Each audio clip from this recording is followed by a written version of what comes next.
ఆ శ్యామ్ అనే కుర్రోడిని అతను బతికేదో అతను బతకనిస్తే సరిపోతుంది, అతను మాట్లాడేదో అతను మాట్లాడినిస్తే సరిపోతుంది.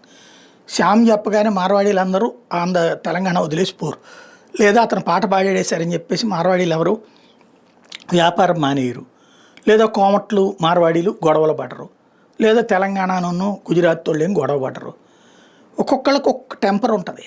ఆ టెంపర్లో వాళ్ళకి ఇప్పుడు ఇంతకుముందు అతను ఎవరో తెలియదు, ఇప్పుడు హిందుత్వవాదులు అతన్ని క్వశ్చన్ చేయడం బిగించేసేటప్పటికి అతను పాపులర్ అయ్యాడు. దాంతోపాటు ఆ మాధవీలత అంటే ఆవిడ పళ్ళు రాలగొడతాను ఇతను మాట్లాడడం, దీని ద్వారా అతను పాపులర్ అవుతున్నాడు. ఎప్పుడైనా నెగిటివ్ పాపులారిటీ సంపాదించాలనుకునే వాళ్ళు కూడా ఉంటారు. అది ఇక్కడ జరుగుతోంది. తెలంగాణలో ఇవాళ రోజున వ్యాపారాలు చేసుకునేటటువంటి వాళ్ళు అందరూ ఉన్నారు. అట్లాగే తెలంగాణ వాళ్ళు ప్రపంచమంతా వ్యాపారాలు చేయట్లేదా, ప్రపంచమంతా ఉద్యోగాలు చేయట్లేదా?